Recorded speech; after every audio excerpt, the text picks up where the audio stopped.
Assalamualaikum warahmatullahi wabarakatuh. Alhamdulillah wa syukurillah ala ni'amillah la hawla wa la quwata illa billah ma ba'dah. Allahumma sholli wa sallim ala sayyidina Muhammad ibn Abdillah. Mari kita selalu memanjatkan puji syukur kepada Allah Subhanahu wa taala dan selalu memanjatkan salat kepada Nabi kita Muhammad sallallahu alaihi wasallam. Anak-anakku yang sangat-sangat saya banggakan dan sangat-sangat cintai, yaitu kelas 9 MTS Nahdlatul Muslimin. Pada sesi yang ketiga ini, pelajaran penyampaian PJJ yang ketiga, materi fikih, ya, fikih kelas 9 PJJ yang ketiga adalah tentang sewa menyewa dan upah. Kalau kemarin adalah hiwalah, pengalihan hutang, sekarang adalah sewa menyewa dan upah. Karena materinya juga sangat banyak, kemudian waktunya sangat mepet, maka mari langsung kita saja buka halaman 16 di LKS fikih kalian kelas 9. Anak-anakku yang saya banggakan, untuk materi kali ini mari kita mulai. Bismillahirrahmanirrahim. Sewa menyewa dan upah. Manusia adalah makhluk sosial, yang artinya adalah manusia itu saling membutuhkan satu sama yang lain, ya, satu sama yang lain.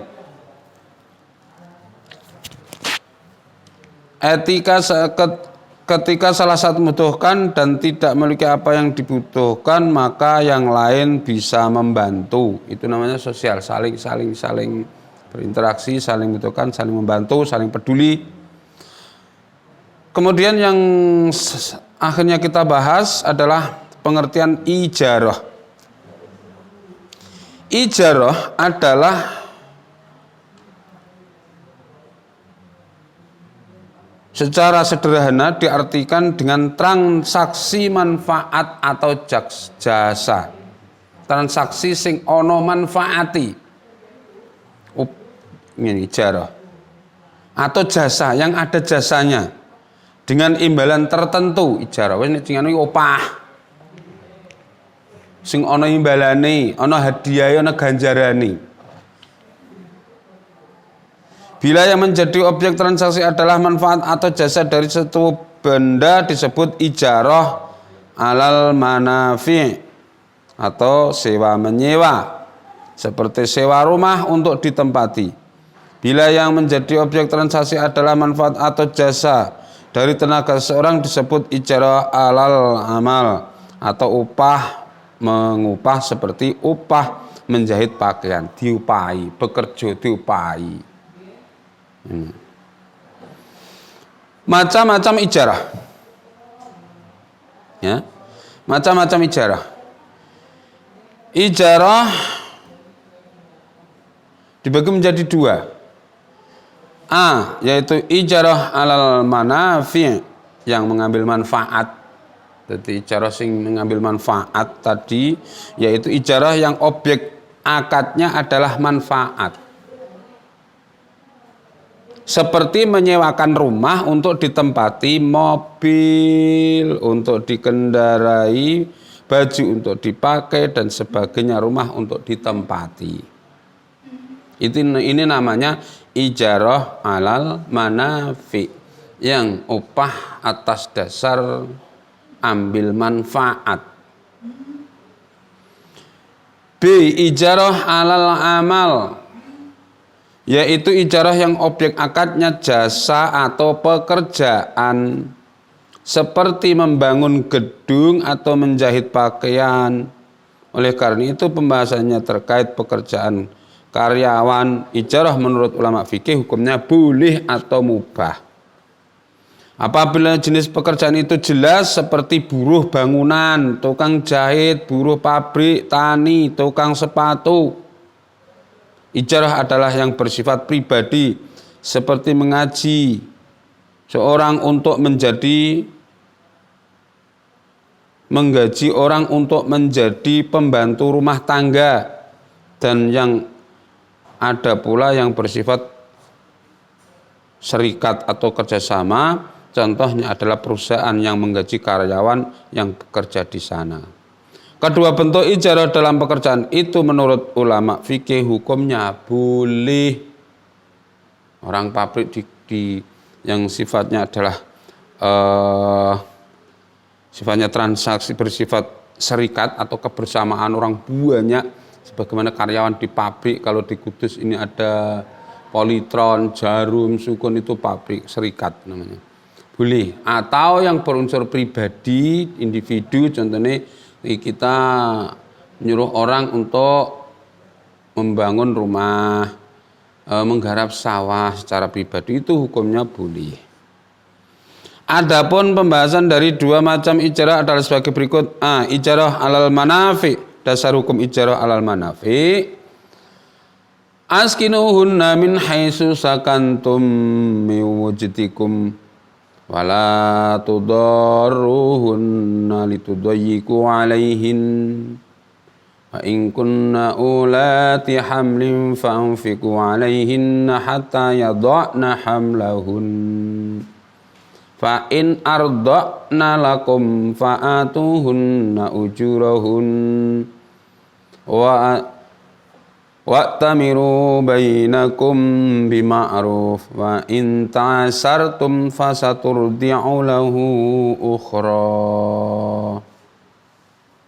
Tempatkanlah mereka para istri di rumah di mana para istri di mana kamu bertempat tinggal menurut kemampuanmu, dan janganlah kamu menyusahkan mereka untuk menyempitkan hati mereka.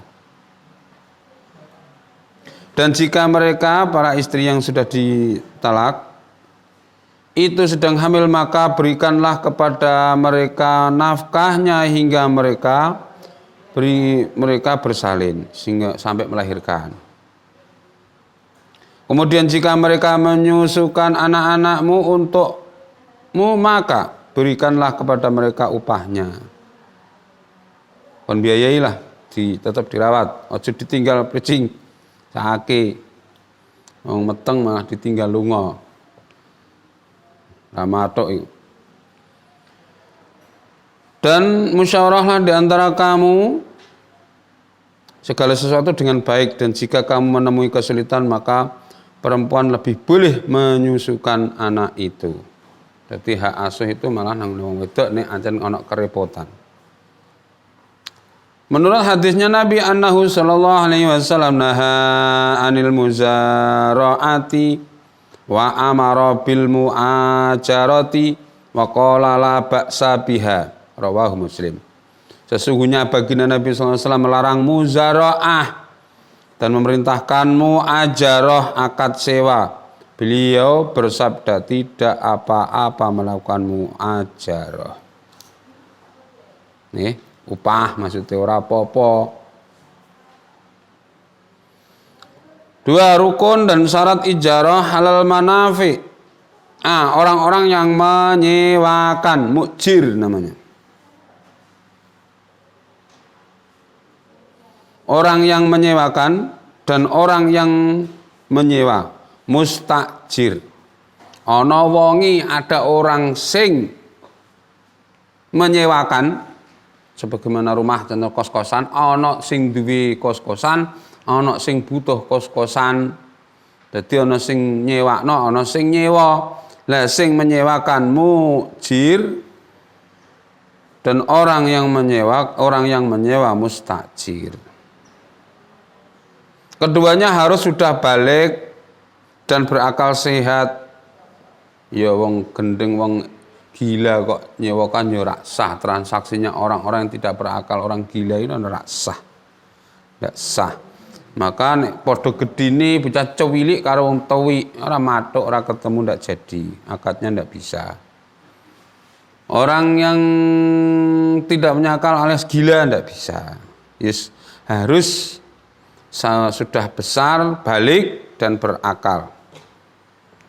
Ya, atau orang gila tidak sah melakukan akad ijarah, akad apapun, jual beli apapun tidak sah.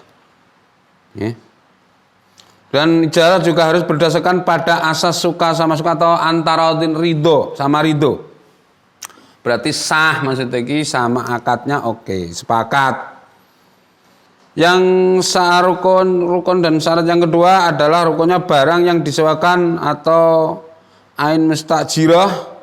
Syaratnya manfaat harus mutakawwanah, bernilai secara syariat, diketahui barangnya dan mampu diserahkan. Dingerteni barangi dan mampu diserahkan. Contohnya ya berarti ana kos-kosane temenan, cara bahasane ngono. Ora kok aku duwe kos-kosan kok kono lha ndi Pak wis gampang mbuh engko ternyata ndak ada, itu ndak seperti itu. Tapi barang itu jelas ya dan iso diketahui diserahkan. Ki lho ada kos-kosane. Contoh, manfaat dapat dirasakan oleh pihak penyewa, ya jelas. Sok nyewakno kos-kosan sing wis ambruk. Oh kos-kosanku nggoni setahun 5 juta malah ambruk kos-kosan kon bangun dhewe. Repot. Barang yang disewakan milik orang yang menyewakan. Oh iya jelas, kalau masuk miliknya orang lain nduk sewakno. Miliknya sendiri disewakan. Masuk nggone wong malah mlaku-mlaku iku Pak, omahe kuwi sewa. Ternyata ora sing duwe, kuwi entuk duit ya cekel polisi rangket. Dihukum. Omahe wong-wong nduk sewakno kabeh. Ya ora apik. Ya memang ndak boleh. Tidak memenuhi syarat. Syaratnya kudune ini dhewe. Bukan milik orang lain, barang yang disewakan milik orang yang menyewakan. Dadi sing nyewakno. Duwene dhewe berarti. 4 nilai sewa. Ana bentuk ana nilaine. Ana regane. Nomor 5 ijab dan qabul. Oh, jelas ada transaksi. Ijab qabul itu transaksi ya. Akad-akatan kesepakatan. Masa berlaku ijarah alal manafi. Ana jangka waktune setahun 5 juta. Iki kos-kosane kan pas wis penak to ringkes.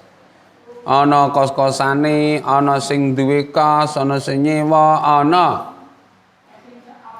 bisa dimanfaatkan, ada akad nikah, ada jarak waktunya, ada harganya. Selesai. Masa berlaku ijarah alal manafi. Ijarah bisa berakhir atau batal karena beberapa hal sebagai berikut. 1. Rusaknya barang yang disewakan. Barang yang disewakan tidak dapat dimanfaatkan. Tidak bisa, selesai. Hilang. Hukumnya hilang. Batal. Hukum ijarah alal ma'rif. Dasar hukum ijarah alal ma'rif. Pemberian upah hukumnya mubah, tetapi bila hal itu menyangkut hak seseorang sebagai mata pencarian maka hukumnya wajib. Iso dadi wajib. Wis ditenagani kok alah dibayar kena ora kena, wah repot iki. Nek wis ditenagani tenanan ya wajib. Karena menyangkut kebutuhan seseorang yang dia itu mencari penghasilan, ma'isyah, kehidupan. Wal ma'alal mauludi lahu rizquhunna wa kiswatuhunna bil ma'ruf. Dan kewajiban ayah memberi makan dan pakaian kepada para ibu dengan cara ma'ruf, dengan cara yang baik. Melakno dadine pas nek nyebut gawe ya sing ya upaya sing upaya wajib. Karena untuk menghidupi keluarga. Rukun dan syarat ijarah alal mal. Sekarang ikon alal mal. Dasar hukum ijarah alal mal tadi. Tenaga. Tadi kan wajib nih menyangkut kepribadian. Sing dia itu mencari ma'isyah, penghasilan untuk kehidupan keluarga, untuk kebutuhan yang keluarga. Rukun dan syarat ijarah alal mal. Ana pemberi upah mujir. Ada pekerja mustajir. Oh ya jelas ana sing duwe ngerjakno, ana sing kerja kan jelas. Termasuk ana kowe pekerja ning ora ana pekerjaane, ora sing ngerjakno ya ora sida kerja. Ya. Syaratnya ana yang mengerjakan, ada yang bekerja. Syaratnya adalah berakal, sehat dan mumazis, namun tidak disyaratkan balik. Cilik yo iso nduk kon nduk opahi. Tutukno apa jenenge tokokno bakso diupahi bakso siji. Boleh. Tidak menjadi syarat balik. Tapi kalau mumazis berakal jelas menjadi syarat. Gedhe gemblung ya ora. Koplak ya ora. Ana aja dadi cah koplak. Dadi cah sing sehat berakal sing iso mikir nek dikandani gurune. Mazis jenenge. Sehat, berakal sehat dan mazis. Waras sehat, gede, iso mikir, iso bedakno. Kucing. Cakap dalam bertindak. Lincah, iso bekerja lah. Mosok kerja bangunan kok blas ora iso nyekel cetak, ora iso nyekel semen ya. Mosok kerja tani malah tandurane diyak-iyak kan jenenge ora lincah. Ora ngerti, ora cakap maksudnya. Nandur pari mlaku ning ngarep ajur parine. 2. Pekerjaan. Syaratnya ana pekerjaane iya. Kowe kerja nggonku elek sesuk tak mangkat mandok kono kon ngaso tong dana kerjaan ini kan ndak jadi itu batal. Kan harus ada pekerjaan. Upah atau imbalan ana imbalane, ndok kon kerja tok menggos-menggos tekan bar dhuwur ora ana upahe. Ayo sake. Sigot ijab kabul jelas ana transaksi. Tata cara pembayaran upah yaitu yang lebih afdal uqtul ajrahu qabla ayajifa arakuhu. Iki lho sing apik.